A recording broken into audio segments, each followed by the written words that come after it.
नमस्कार मंडळी, आज मी बनवते कोकणातील स्पेशल पालेभाजी। ही भाजी आहे ना पावसाच्या दिवसात केली जाते।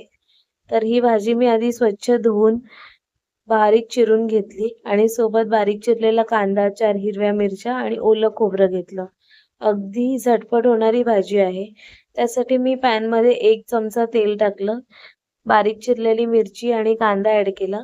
कांदा व्यवस्थित परतेपर्यंत, मऊसूद होईपर्यंत आपण भाजून घ्यायचा आहे। त्यानंतर मी इथे बारीक चिरलेली जी भाजी ठेवली होती, पालेभाजी, ती सुद्धा ॲड करून घेतली।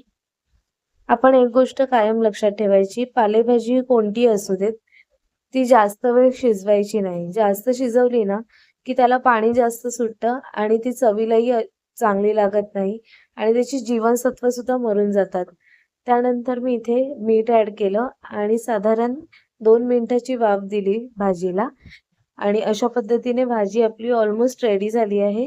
वरून मी आता इथे खोबरं ॲड केलं भरपूर सारं। तुम्हाला जर का एवढा खोबरं आवडत नसेल, तर तुम्ही कमी जास्तही करू शकता तुमच्या आवडीनुसार।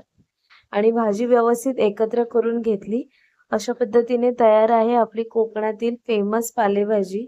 तुम्ही सुद्धा नक्की ट्राय करून बघा ही रेसिपी आणि व्हिडिओ आवडल्यास लाईक, शेअर आणि सबस्क्राईब करायला विसरू नका।